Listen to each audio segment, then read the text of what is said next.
I want to go into the clip that motivated me to call you. Okay, now there's two parts, but this is the first part right here. I love the fact that these artists are able to make money, take care of their families. And like you said, there's a Simba, but there's also an artist that's doing it on this side. And I love the fact that, you know, people are streaming. They can, you know, they can have their own ways of doing it. You know what I mean? They can have their own shows, their own performances, like LaRussell doing shows in his backyard, making all that money himself. And then it's like this the first generation where the OGs. What? Come on, man. Stop that dumb shit. Envy. What's that? Y'all ain't letting no shit slide, man. What's that? Talking about a nigga in his backyard making all that money himself, man, in the fucking backyard. Yes. He be doing like 300 people. I don't know how much he charged. Show 300, let's say 300 people charging. Now I want to pause it right there because I don't think he's truly familiar with LaRussell. No, I don't either. And LaRussell's movement. Yeah. Whatever it is, $100 a person, $500 a person, $1,000 a person. But time out. Here's the thing. I get what Gillie's saying, but LaRussell happy with what he's making. Correct. LaRussell will be like, yo, I sold 4,000 CDs at $20 a pop. And he was like, I made however $40,000, and he be happy about that shit. Yeah, that's you be happy, yeah, but shit, you could be making a lot more than that. If that's what you're doing on your own. But he wants to control his own destiny. He don't want to sign his master, but it's what he wants. Because at the end. So at the end of the day, it's what he wants, right? So I want to also show you this clip as well. Now, this will give you a little bit more context into who LaRussell is. And so me and Jimmy are both hip hop heads. And so when you think about LaRussell, though, not giving it away too much, but LaRussell is hip hop and what it was truly meant to be. But I want y'all to hear this clip. How do people come to the shows here? Like, what is that process? Do they just... And again, just to give you context, he's literally doing a show in his mama's backyard. Yeah, he calls it his residency. Yeah, I mean, like, how's that work? Nah, so kind of in a way, these shows are offer based. So we created basically a form. So if you go on my bio or online, you click this link and it says attend the residency show. You click it and the form has it set out where you put your name and info and you can make an offer. So these ones aren't pay what you want. These are offer based shows. So someone might say, me and my wife want to come and we have $250. Yep. So they'll say we want 2 tickets for $250. We either accept or decline.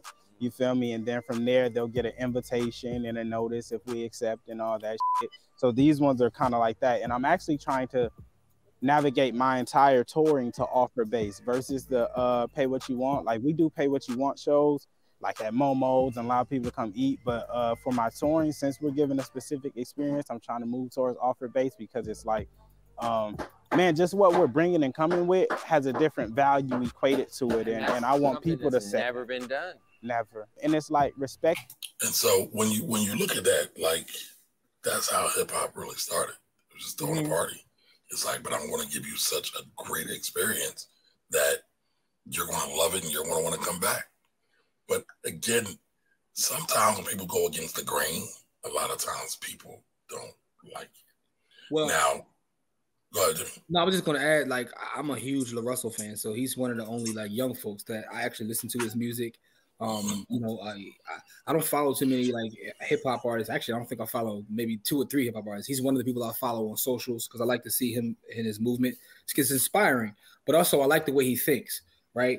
And when he talks about his backyard residency, I've, you know, from watching his content, he has his father out there cooking. They're selling platters. They're selling merch.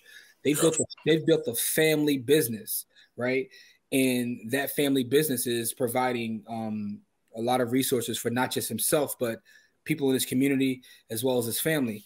And, you know, I could tell by, and shout out to Gillie and Wallo, I could tell by his answer, he wasn't familiar with the guy's body of work because, you know, some people look at being independent or whatever and don't understand that control is important, right? Control is very important.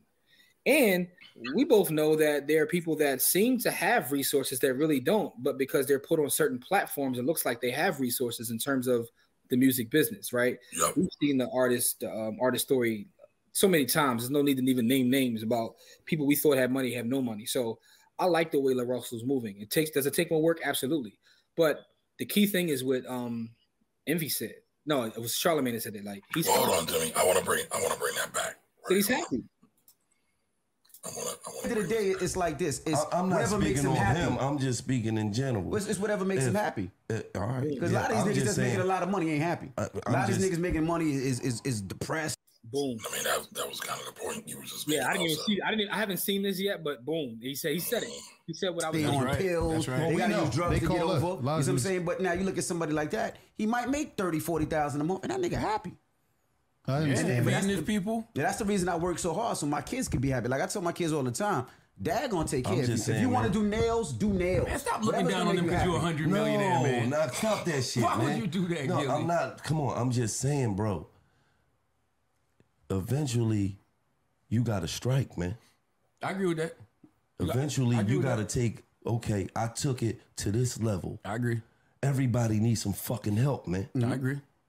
Let's stop the dumb I shit. agree. Everybody needs some help to go to the next fucking level. Yeah. Because how the fuck are you gonna go to the next level if you not fucking with next level shit? But everybody don't want to go to the next level. Why wouldn't you? Because I'm gonna tell you why. The same reason why somebody like LaRussell could pick up his kids and take his kids to great adventure without security. He might be happy with that. He might not want to go to the level where he gotta have security to go to the mall. He might want to be on the level that he gotta do this. He might just want to be on this level. He's not saying LeBron. He talking about period. Yeah, Would you period. get in the game? Some people might not. And I mean, that's a key point, right? Is do you have to get too much? Now, I see both sides of the argument, and I got some more of the clip to play, but that's something to talk about. And that's, again, why I wanted to talk to you about this, Jimmy, because you are the only one, right, that has really voiced this in a really articulate fashion, I feel, in this whole black wealth space. Yeah. Man, I'm mad I didn't see this clip because this conversation is something that, me and you have had multiple times. And I have it like all the time, right? Because no one talks about happiness, right? And even like I see what he's saying. You want to get to the next point, the next level, but everybody doesn't want to be at that level. And that's a true point. I had this conversation with some of the students in our group about real estate when they're talking about scaling up. And I'm like, okay, well, let's think this through, right? Because I've seen time and time again in the real estate game, when people scale up to add all these things, it doesn't add any more happiness to them. In fact, it adds so much debt that they don't even make as much money as they think they're going to make, right? So, and I've personally went through this where I've had tons of properties and I wasn't making any money. Then I had a smaller portfolio will make more money and I found a lot more joy and happiness and more of my time. And I was actually going to bring that up. I didn't know how much of your personal you wanted to divulge. Mm-hmm. But you talk about how you were investing out of state. Mm-hmm. I won't say the numbers, but you were investing out of state. And so you experienced going for it. That's what Gillie was saying, striking. You were striking because that's what Gillie was talking about. It's like you get to a certain point, you're like, I can go for it. I can go to the next level, or I can kind of just stay here and be okay.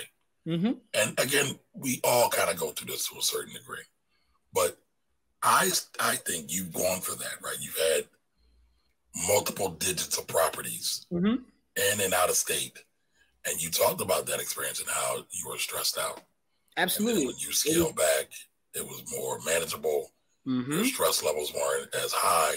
So, I mean, do you think you can talk about it with more clarity because you went for it?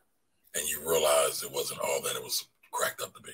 That's possible, right? And maybe sometimes I project on people who need their own experience, right? But I think that sharing my experience with folks and letting them know, this gives them more data to make their decision.